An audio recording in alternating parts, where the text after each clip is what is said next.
आज है 3 अगस्त और इससे परफेक्ट टाइम इस एडवेंचर के लिए हो ही नहीं सकता। मिड जुलाई से लेकर मिड अगस्त तक का time valley of flowers visit करने के लिए सबसे अच्छा समय होता है। क्यों, ये तो चल के ही पता करेंगे। क्योंकि ये एक मानसून ट्रैक है जिसे रेनी सीजन में ही किया जाता है। बारिश के लिए आपको पूरी तरह से तैयार रहना होता है। मेरी जर्नी शुरू हो चुकी है योग नगरी ऋषिकेश से। कैपिटल न्यू दिल्ली के साथ साथ कई नॉर्थ इंडियन सिटीज के साथ ऋषिकेश वेरी वेल कनेक्टेड है, जहां पहुंचने के लिए न्यू दिल्ली से 5 घंटे के आसपास लगते हैं, चाहे आप बाय रोड आते हैं या फिर बाय ट्रेन। अगर इंडिया के बाकी पार्ट से बाय ट्रेन आना चाहें तो 12 ट्रेन मिल जाएंगे डायरेक्ट ऋषिकेश के लिए। तो 24 किलोमीटर दूर स्थित हरिद्वार के लिए अलग अलग पार्ट से 41 ट्रेन मिल जाएंगे। अगर आप फ्लाई कर रहे हैं तो बस 15 किलोमीटर की दूरी पे है जॉली ग्रैंड एयरपोर्ट देहरादून। आप चाहे किसी भी मीडियम से ऋषिकेश पहुंचें, उसके बाद बस एक ही तरीका बचता है आगे बढ़ने का, और वो है बाय रोड। ऋषिकेश के बाद जो इम्पोर्टेंट जगह है जहां आपको वैली ऑफ फ्लावर्स के लिए जाना होता है वो है जोशीमठ, और दूरी है ऑलमोस्ट 250 किलोमीटर। लेकिन पूरे रास्ते आपको बहुत सारे टूरिस्ट प्लेसेस देखने को मिलते हैं, जैसे कि 70 किलोमीटर के बाद आने वाला देवप्रयाग। हिंदू धर्म में इस जगह की बहुत ही ज्यादा इम्पोर्टेंस है, क्योंकि ये वही जगह है जहाँ पे भागीरथी नदी और अलकनंदा नदी का संगम होता है, और दोनों एक होके कहलाती हैं गंगा नदी। और 47 किलोमीटर आगे आके आप धारी देवी टेम्पल भी विजिट कर सकते हैं। माना जाता है कि धारी देवी उत्तराखंड के 4 धामों की रक्षा करती हैं। कुछ छोटे छोटे ब्रेक्स लेने के बाद हम लंच के लिए रुके हैं नंदप्रयाग के होम टाउन रेस्टोरेंट में। खाना तो अच्छा है ही, व्यू भी काफी अच्छा मिलता है यहाँ से, तो आप यहाँ जरूर रुक सकते हैं। नंदप्रयाग के बाद जो व्यूज देखने को मिलते हैं क्या ही बताऊं।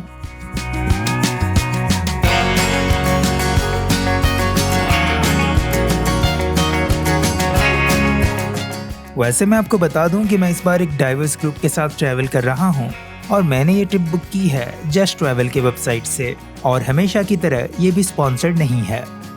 इस वीडियो के बाद आप चाहें तो पिछले कुछ हॉस्टल ट्रिप्स वाले वीडियोस भी चेकआउट कर सकते हैं।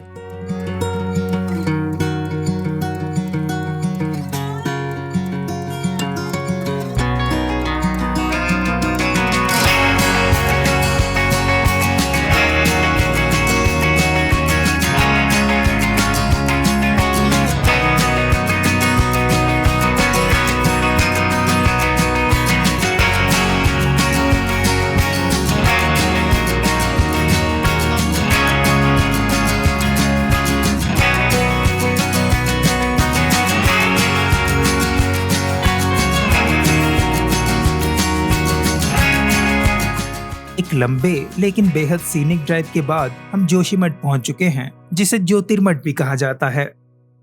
इस जगह को हम गेटवे टू श्री बद्रीनाथ, हेमकुंड साहिब और वैली ऑफ फ्लावर्स कह सकते हैं। हम प्रॉपर जोशीमठ में ना रुकते हुए श्री बद्रीनाथ के रास्ते और 3.5 किलोमीटर आगे बढ़ के होटल धनेश में रुक रहे हैं।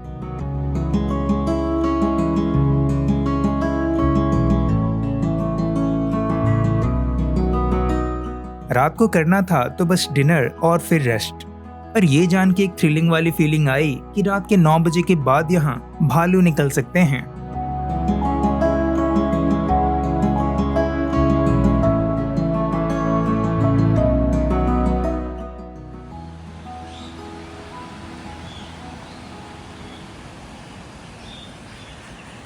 तो गाइस ये है हमारा होटल धनेश।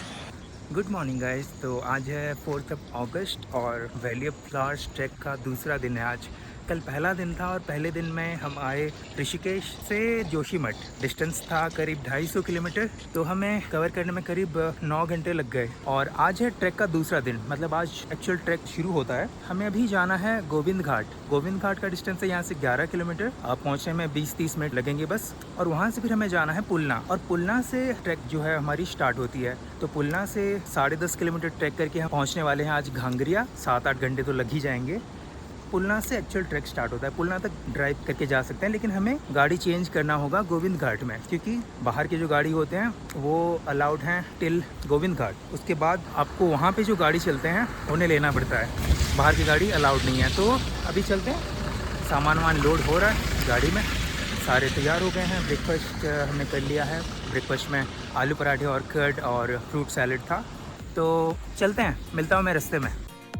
अगर प्लान थोड़ा सा कॉम्प्लेक्स लग रहा है तो मैं आपको अश्योर करना चाहूँगा कि आप अगले कुछ मिनटों में सब कुछ आसानी से समझ जाएंगे।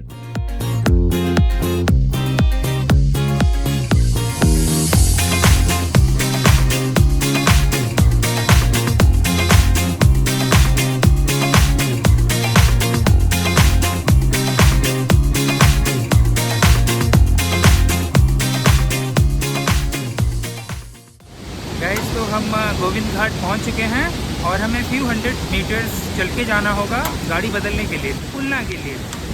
पता नहीं मेरी आवाज़ आ रही है या नहीं, पर गोविंद घाट बहुत ही सुंदर है। ऊपर एक वाटरफॉल नज़र आ रहा है आपको, और ये नदी और ब्रिज तो आप देख ही रहे हैं।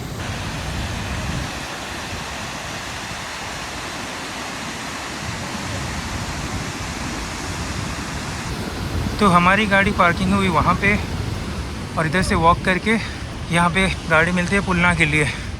नेक्स्ट 5 किलोमीटर का रास्ता मैं दिखा नहीं पाया क्योंकि मुझे टाटा सुमो की आखिरी 4 सीटों में से एक में जाना पड़ा। तो गाइस, हम लोग अभी पुलना पहुँच चुके हैं और नज़ारे में आपको दिखा देता हूँ कि कैसा है।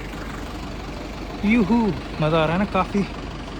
ये वाटरफॉल नज़र आ रहा है, बहुत ही ज़्यादा सीनिक है। तो इस पॉइंट पे आपको ड्रॉप किया जाता है इनके गाड़ी से, और यहाँ से 10.5 किलोमीटर का ट्रैक शुरू होता है। आप मूल सर्विस यूज़ करना चाहते तो उधर बैग अपना जमा कर सकते हैं। 600 रुपये लिया जाता है मूल सर्विस के लिए, सामान ऊपर ले जाने के लिए।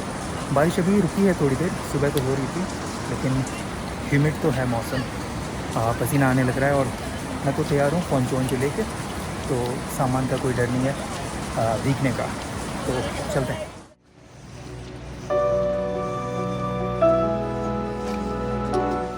पुलना के बाद ऐसे वाले रास्ते स्टार्ट हो जाते हैं। और बेन भाई, मज़ा आ रहा है? बहुत मज़ा आ रहा है। कहाँ से हो आप? मैं मुंबई से।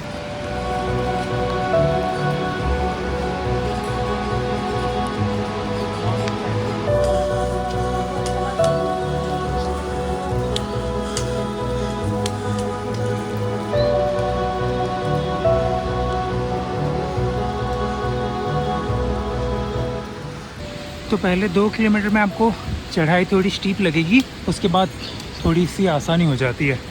यहाँ पे तो ऐसे सीढ़ियाँ बनाए गए हैं, बाद में देखते हैं कैसा वाला पैथ है। तो आपको कुछ चीज़ों का ध्यान रखना होता है। घोड़े जब आ रहे होते हैं सामने से, तो आपको वो पहाड़ की साइड आ रहे हैं तो आपको पहाड़ की साइड से हट जाना है।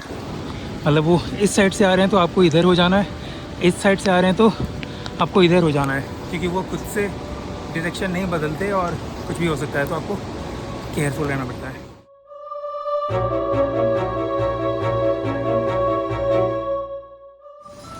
अभी थोड़ा डाउनहिल मिला है तो मज़ा आ रहा है, पर पहले 1-1.5 किलोमीटर तक चढ़ाई ही थी।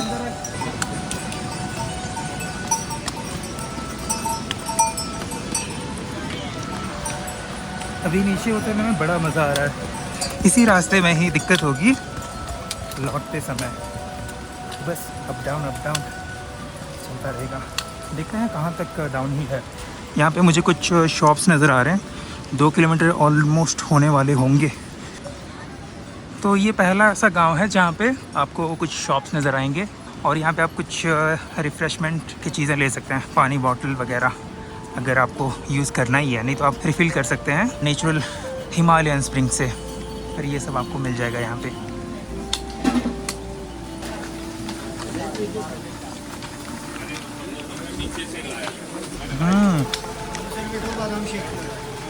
बादाम shake, fruits, juice, milk products, सब कुछ मिल जाएगा आपको।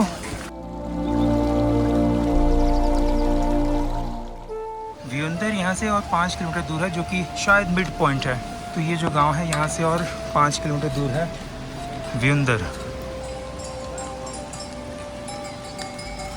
यहाँ से फिर से चढ़ाई स्टार्ट। कोशिश करें यहाँ उतना ही लगेज लाने के लिए जितना आप इजीली ट्रैक के दौरान कैरी कर सकें।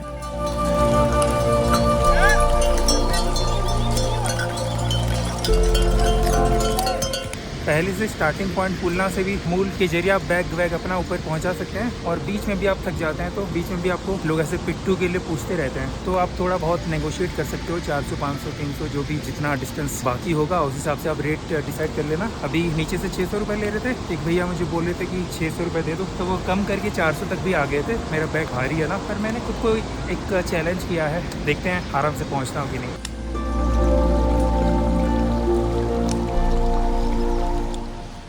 बीच में ऐसे बैठने के लिए जगह भी है, लेकिन ट्रैकिंग का एक सिंपल सा रूल है कि आपको बैठ के रेस्ट नहीं करना होता है। आपको रेस्ट करना होगा तो ऐसे खड़े होकर रेस्ट कीजिए, लेकिन आप बैठ जाएंगे तो फिर दिक्कत हो जाएगी। मैंने अभी पता किया इस नदी का नाम है जंगल चट्टी। बहुत ही खूबसूरत नदी है गाइस ये जंगल चट्टी। ये पता नहीं किस नदी के साथ मिलती है आगे जाके, शायद अलकनंदा। इस गांव में आपको टॉयलेट भी मिल जाएंगे, पिछले वाले गांव में भी था, और ये TTH का लंच पॉइंट भी है। हमारा आगे है व्युंदार में, व्युंदार से राइट हैंड साइड वाला रास्ता लेके हम वहाँ पे करेंगे लंच। ये क्या है? चावल के दाने में अपना नाम लिखवाएं, ये क्या होता है? मैंने तो पहली बार पढ़ा, शायद इस तरफ चलता होगा ऐसा। यहाँ पे कुछ किलोमीटर्स वगैरह लिखे गए हैं, देखते हैं।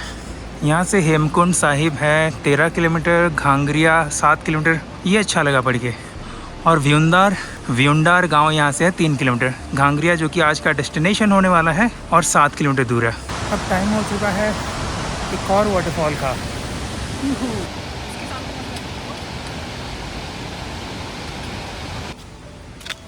आपने नोटिस किया होगा कि शुरू से ही ट्रैक में वेल लिट पैथ देखने को मिलता है। ऐसा इसीलिए क्योंकि ये रास्ता हेमकुंड साहिब जाने का भी है।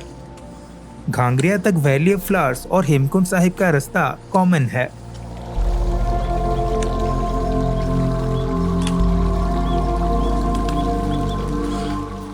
तो यहाँ पे 2 रास्ते मिलते हैं, नीचे वाला रास्ता लेना होता है क्योंकि इधर सीढ़ियाँ ज़्यादा चढ़ने होते हैं। तो हम फाइनली पहुँच चुके हैं व्युंडार में, और यहाँ पे हम लंच करने वाले हैं, जो पैक करके लाए हैं पराठा वराठा। और टाइम भी हो गया है, ऑलमोस्ट 1:30 बज गया शायद।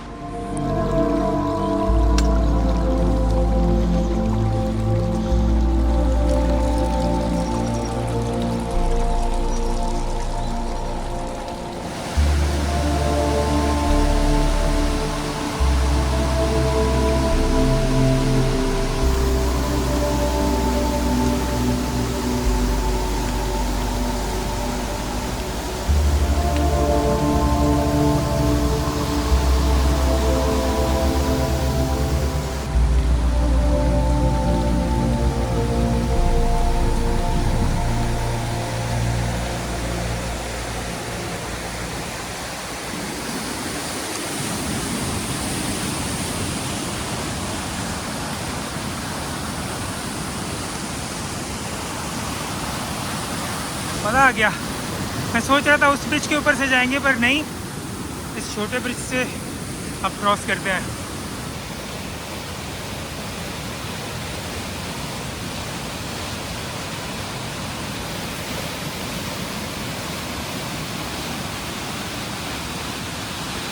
तो हम अपना लंच यहीं पे करने वाले हैं। हाँ, पैक्ड लंच।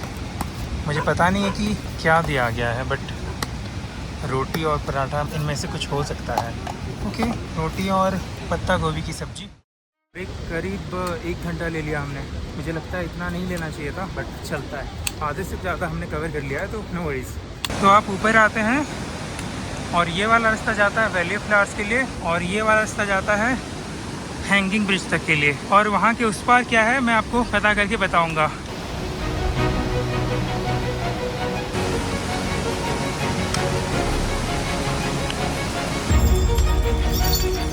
अभी करीब 300-400 मीटर से हम बस ऐसे वॉक कर रहे हैं। थोड़ा प्लेन सा एरिया है, और 1.5 से 2 किलोमीटर बचा हुआ है, तो मोटिवेटेड है हम लोग थोड़ा। घांगरिया तो पहुंच जाएंगे।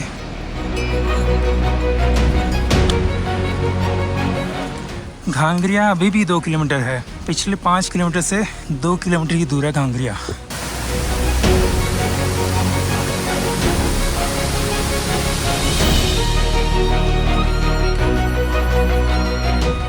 बहुत देर से बताया जा रहा था कि 2 किलोमीटर ही बचा हुआ है, और फाइनली हम पहुंचने वाले हैं घांगरिया। मेहनत का फल मीठा होता है गाइस। बहुत ही सुंदर जगह है। मैं तो अभी तक पहुंचा भी नहीं हूँ घांगरिया, पर वहाँ से कैसा व्यू आने वाला है मैं ऑलमोस्ट इमेजिन कर पा रहा हूँ।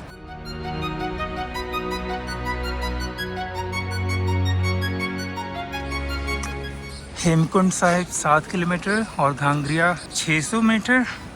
नहीं, मुझे तो लग रहा था कि यही है। फाइनली गाइस मैं और सार्थक भाई पहुंच गए हैं घांगरिया विलेज में। सार्थक भाई मुंबई से हैं। नमस्ते। यहाँ से हम इंफॉर्मेशन कलेक्ट करेंगे वैली ऑफ फ्लावर्स के बारे में।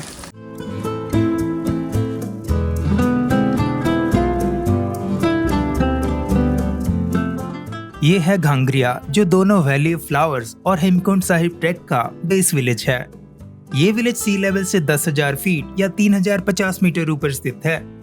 नजदीकी रोड हेड है 10.5 किलोमीटर दूर स्थित पुलना। इतने रिमोट होने के बावजूद काफी एमिनिटीज आपको यहाँ पे मिल जाते हैं। पर हाँ, चीजें थोड़े से एक्सपेंसिव जरूर होते हैं, क्योंकि बेसिक चीजों से लेके जनरेटर्स के लिए डीजल तक सब कुछ मूल्स के जरिए ही नीचे से लाया जाता है।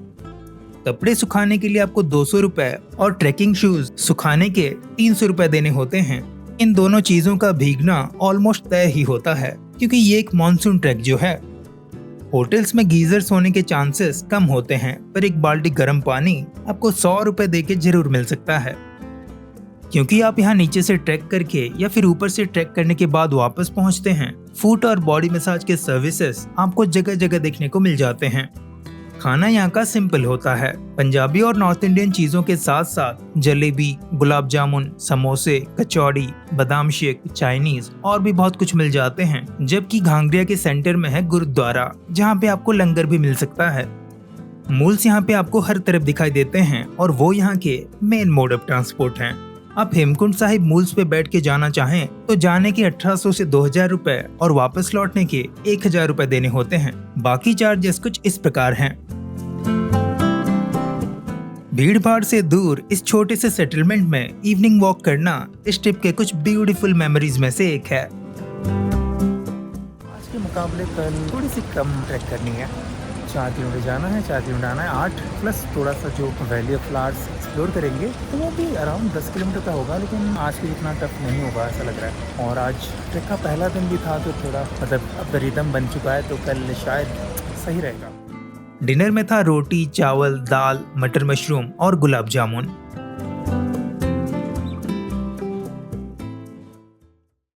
Good morning everyone. आज है 5 अगस्त और तीसरा दिन है इस वैली ऑफ फ्लावर्स ट्रैक का। मौसम कुछ इस प्रकार का है, बहुत ही अच्छा है नहीं बोल सकते, बारिश कभी भी हो सकती है। एंट्री गेट जो है वो 700 मीटर दूर है यहाँ से, और वहाँ से 4 किलोमीटर और दूर है valley of flowers. So let's see. अभी मैं जा रहा हूँ ब्रेकफास्ट करने।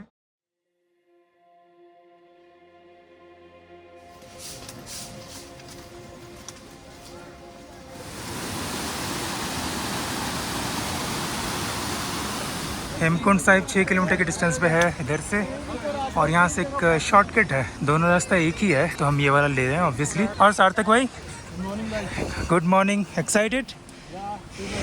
तो आप इधर से आते हैं वैली ऑफ फ्लावर्स के लिए, ये लेफ्ट वाला रास्ता लेना होता है। सीधे रास्ते जाएंगे तो आपका आता है हेमकुंड साहिब, जहाँ हम कल जाने वाले हैं। आज हमें यहाँ से लेफ़्ट लेना है। एक्चुअली वो रहा गेट। यहाँ पे परमिट दिया जाता है आपको, नाम, आधार नंबर और कहाँ से आए हैं वो सब डिटेल्स देने होते हैं। उसके बाद जाके आपको अलाउ किया जाता है अंदर जाने के लिए। वो रहा गेट।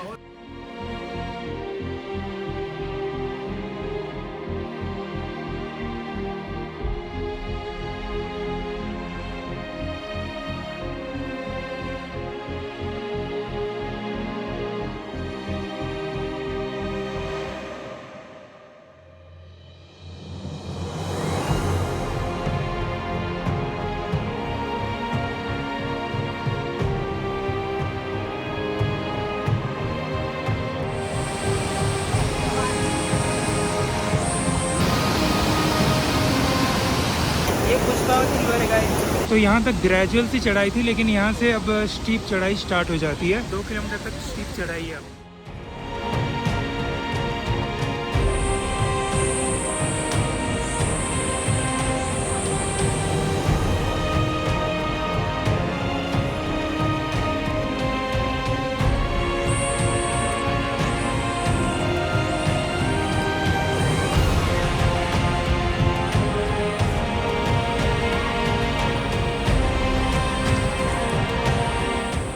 फाइनली हमें वैली ऑफ फ्लावर्स दिखने लग गया है और वाह, ड्रीम लाइक प्लेस।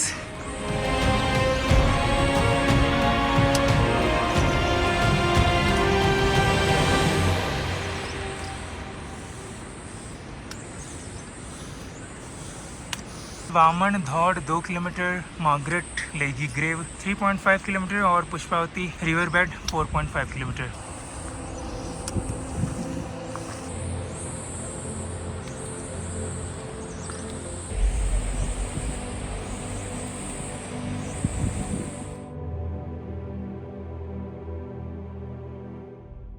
आगे पूरा प्लेन वाला रास्ता नज़र आ रहा है। सो ये 2 किलोमीटर वाला स्टीप वाला पार्ट ख़त्म और प्लेन वाला रास्ता स्टार्ट इधर से जाना है।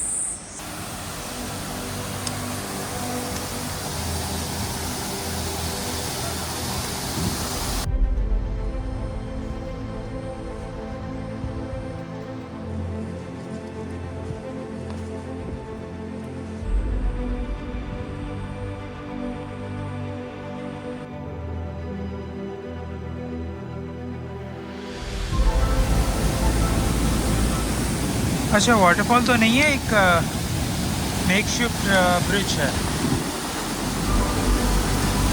बहुत ही गजब।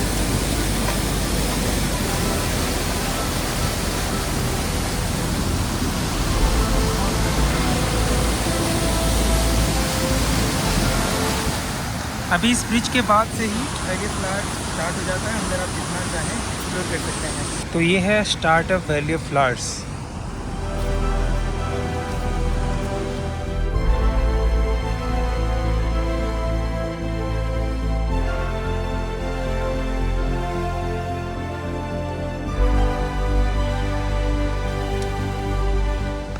तो ये है बामन धौड़ और मार्गरेट लेवी ग्रेव 1.5 किलोमीटर दूर है और पुष्पावती रिवर बेड 2.5 किलोमीटर यहाँ से। तो यहाँ पे बारिश से बचने के लिए एक शेड है, केव टाइप। ये हमारा असेंबली पॉइंट भी था।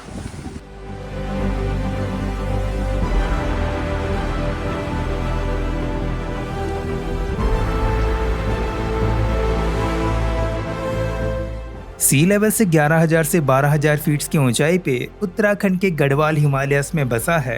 87.5 स्क्वायर किलोमीटर्स में फैला इंडिया के ग्रेटेस्ट ट्रेजर्स में से एक वैली ऑफ फ्लावर्स। ये high altitude meadows Nanda Devi biosphere reserve के पार्ट्स हैं। ये वैली दुनिया के नजरों में पहली बार आया साल 1931 में, जब British mountaineer Frank S Smith और उनके कुछ साथी माउंट कामेट के एक्सपीडिशन को सक्सेसफुली कंप्लीट करके लौट रहे थे। खराब मौसम की वजह से वो और उनकी टीम अपना रास्ता भटक के गलती से यहाँ पहुँच गए थे, जिसके बारे में वो अपनी किताब में डिटेल में लिखते हैं, जिसका नाम वो रखते हैं द वैली ऑफ फ्लावर्स। साल 1980 में इस एरिया को officially valley of flowers national park declare किया गया, जबकि 2002 में इसे एक यूनेस्को वर्ल्ड हेरिटेज साइट के तौर पे रिकॉग्नाइज किया गया और तब से ये जगह दुनिया भर के ट्रैवल एंथुजियास्ट के लिए एक मोस्ट सॉट आफ्टर ट्रैक बन चुका है। करीब 6 महीने तक यानी अक्टूबर से लेकर मार्च तक ये जगह स्नो से ढका हुआ रहता है, पर मॉनसून के आते ही स्नो पिघलने लगता है, मेडोज ग्रीन होने लगते हैं और ये वैली क्लाउड्स, मिस्ट और बारिश की वजह से फूलों से खिल उठता है। वेजिटेशन के मामले में ये जगह बाकी बैरन हिमालयन रीजन से कुछ ज़्यादा ही अलग है और सुंदर भी। 600 से भी ज़्यादा स्पीसीज के प्लांट्स यहाँ पे रिकॉर्ड किए जा चुके हैं, जिनमें से 500 से ज़्यादा तो फ्लावर्स के ही हैं, जिनमें से Brahma Kamal, rare blue poppy, exotic cobra lily और भी कई तरीके के ऑर्किड्स, डेजीज, मैरीगोल्ड्स और बहुत तरह के हैं जो दुनिया के बस इसी जगह पे ही पाए जाते हैं। पर एक चीज आप ध्यान से सुन लीजिए, यहाँ जो 500 से भी ज्यादा तरह के फ्लावरिंग प्लांट्स होते हैं, सबके अलग अलग सीजन्स होते हैं और सारे आपको एक साथ कभी नहीं दिख पाएंगे और ये बिल्कुल नॉर्मल सी बात है। अब एक बार इस लिस्ट को ध्यान से देखिए, यहाँ कुछ खास फ्लावर्स के सीजन्स के बारे में बताया गया है। आप यूं समझ लीजिए कि आप वैली ऑफ फ्लावर्स अब विजिट कर रहे हैं और आपका फ्रेंड या आपकी फ्रेंड 1 महीने के बाद यहाँ ट्रैवल कर रहा या रही है, तो दोनों के फोटोज में काफी ज्यादा डिफरेंसेस हो सकते हैं। इस नेशनल पार्क में flying squirrel, black bear, red fox, snow leopard, lime butterfly, Himalayan tahr, snow pigeons, vultures, monals जैसे कई तरह के मैमल्स, बर्ड्स और इंसेक्ट्स पाए जाते हैं, जिनमें से कुछ तो ना ही दिखें तो ही अच्छा है। वैली ऑफ फ्लावर्स महज एक ट्रैक ही नहीं है, बल्कि है एक लिविंग इकोसिस्टम जो कि काफी फ्रेजाइल तो है ही, पर उससे भी कई गुना ज्यादा मजेस्टिक और मैग्निफिसेंट भी है।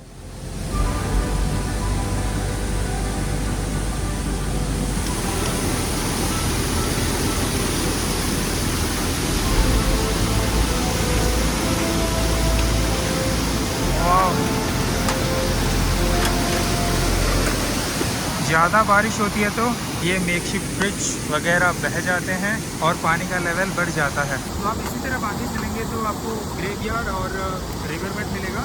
आधे घंटे लगेंगे यहाँ से ग्रेवयार्ड तक पहुँचने के लिए और 2 किलोमीटर बचा है यहाँ से रिवरबेड के लिए।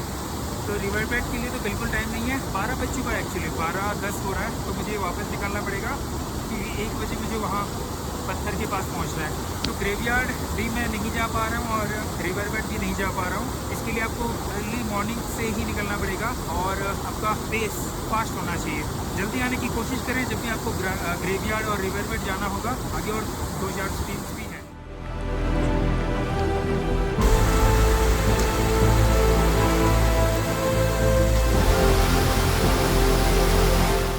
वापस घांगरिया लौटते समय इतनी बारिश हुई कि फोन भी निकालना पॉसिबल नहीं हो पाया।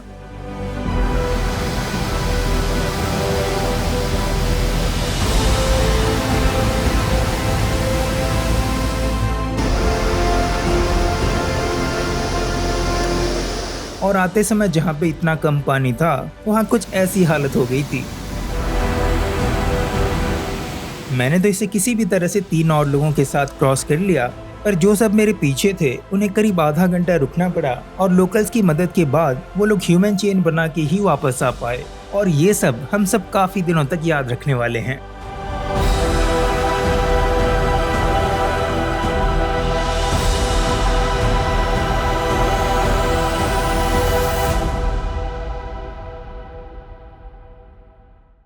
मैं 3:30 बजे तक घांगरिया वापस लौट चुका था।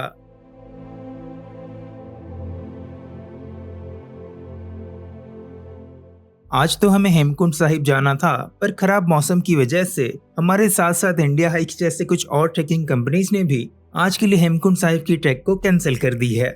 देखते हैं फिर कब बुलावा आता है।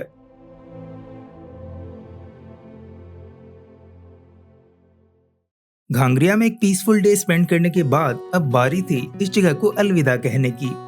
आज मौसम बहुत ही ज्यादा बदल चुका है और मेरे साथ साथ शायद आप लोगों को भी लगेगा कि क्या ये वही सेम रूट है जिससे हम आए थे। इस वाले ब्रिज के ऊपर से तो नहीं आए थे, पर हाँ, ये वाला रास्ता भी आगे जाके भ्यूंदार में उसी पुराने वाले रास्ते के साथ ही मिल जाता है।